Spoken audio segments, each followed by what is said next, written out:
గత కొన్ని రోజులుగా మహబూబ్ నగర్ మార్కెట్లో, జడ్చర్ల మార్కెట్లో, కల్వకుర్తి మార్కెట్లో, అచ్చంపేట మార్కెట్లో పల్లి వేరుశెనగ రైతులు ఎవరైతే ఉంటారో అధ్యక్ష, వారు తీవ్రంగా ఆందోళన చేస్తూ ఉన్నారు. వేరుశెనగ పంటకు 6,377 రూపాయల యొక్క మినిమం సపోర్ట్ ప్రైస్ అనేది ఉంది అధ్యక్ష. అయితే ఎప్పుడైతే రైతులు మార్కెట్కి పంట తీసుకెళ్ళిపోయినారో అందులో సగం మంది రైతులకు కొద్దిగా క్వాలిటీ బాగుండి మంచి క్వాలిటీ ఉన్నటువంటి పల్లికి మాత్రం 7 నుంచి 10,000 రూపాయల లోపల వ్యాపారస్తులందరూ కూడా కాటలై కొనడం జరిగింది అధ్యక్ష. ఇంకా మిగతా రైతులను మాత్రం 5,000 లోపు కొంటామని చెప్పి మొత్తం వ్యాపారస్తులే మార్కెట్ని లీడ్ చేస్తున్నటువంటి సందర్భాన్ని కోట్ చేస్తూ ఈ 4 మార్కెట్లలో కూడా రైతులు తీవ్రంగా నిరసన వ్యక్తం చేస్తూ ఉన్నారు అధ్యక్ష. అయితే ఈ ప్రభుత్వం ఎప్పుడైతే అధికారంలోకి వచ్చిందో అధ్యక్ష, ఒక మాట ఇచ్చినారు, ప్రతి పంటకు కూడా మినిమం సపోర్ట్ ప్రైస్ ఇస్తామని చెప్పడం జరిగింది అధ్యక్ష. ఇప్పుడు 5,000 లోపు మరి పల్లి రైతులకు పంట పైసలు ఇచ్చేటటువంటి పరిస్థితి వ్యాపారవేత్తలందరూ కూడా కలిసి రింగ్ అయ్యి ఈ 4 మార్కెట్లో కూడా ఇబ్బంది పెడతా ఉన్నారు అధ్యక్ష. మరి 5,000 లోపు వస్తే మీరు మొత్తం మినిమం సపోర్ట్ ప్రైస్ 6,377 రూపాయలు ఇస్తారా రైతులకు? లేదంటే నిన్న మొన్న కాంగ్రెస్ పార్టీ నాయకులు మాట్లాడుతూ ఒకవేళ మినిమం సపోర్ట్ ప్రైస్ కన్నా తక్కువ వస్తే 500 బోనస్ ఇస్తామని చెప్పారు అధ్యక్ష.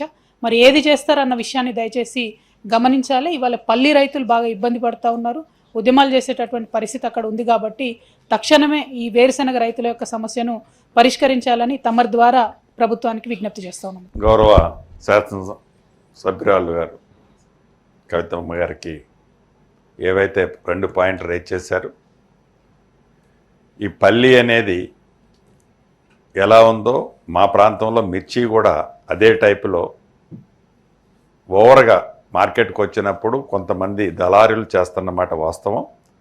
గతంలో మిర్చి ఖమ్మం, వరంగల్ యార్డ్లో జరిగినప్పుడు దాని మీద రాష్ట్ర ప్రభుత్వం కొంతమంది మీద కఠిన చర్యలు తీసుకొని దాన్ని స్ట్రీమ్ లైన్ చేయడం జరిగింది.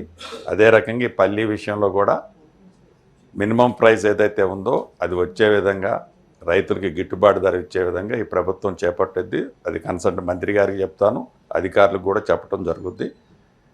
ఎంఎస్పి రేటు కంటే తక్కువ వస్తే 500 రూపాయలు పల్లీకో మిర్చికో ఇస్తానని ఈ రాష్ట్ర ప్రభుత్వ తరఫున ఎన్నికల్లో కానీ ఎన్నికల తర్వాత కానీ నాకు తెలిసి మేము ఎక్కడా చెప్పామని నేను అనుకోవట్లే. అది ధాన్యం మీద ఇస్తానన్నా. క్వింటాల్కి 500 రూపీస్ బోనస్ కింద 500 రూపీస్ ఇస్తానన్నది ధాన్యం మీదే తప్ప అదర పంటల మీద మేము ఇస్తానన్నది నాకు తెలిసినంత వరకు లేదు.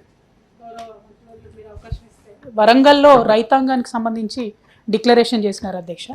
అందులో మిర్చికి, పసుపుకు, అన్ని పంటలకు కూడా ఇస్తామని చెప్పారు. మిర్చికి అయితే 15,000 రూపాయలు, పసుపుకి అయితే 12,000 రూపాయలు, ఇట్లా ఒక్కొక్క పంటకి సపరేట్గా డిక్లరేషన్లో చెప్పడం జరిగింది అధ్యక్ష. మరి డిక్లరేషనే రేపటి నాడు బడ్జెట్లో కానీ ప్రభుత్వం యొక్క ఆచరణలో కానీ వస్తుందనేటటువంటి ఉద్దేశంతోనే మేము వారికి గుర్తు చేస్తూ ఉన్నాం అధ్యక్ష. బట్ తక్షణ సమస్య ఇమీడియట్గా పల్లి రైతులు ఉంది కాబట్టి సాల్వ్ చేయడానికి చొరవ తప్పకుండా దాన్ని విత్ ఇన్ 1-2 డేస్లోనే కరెక్షన్ చేపిస్తాం. Okay, thank you.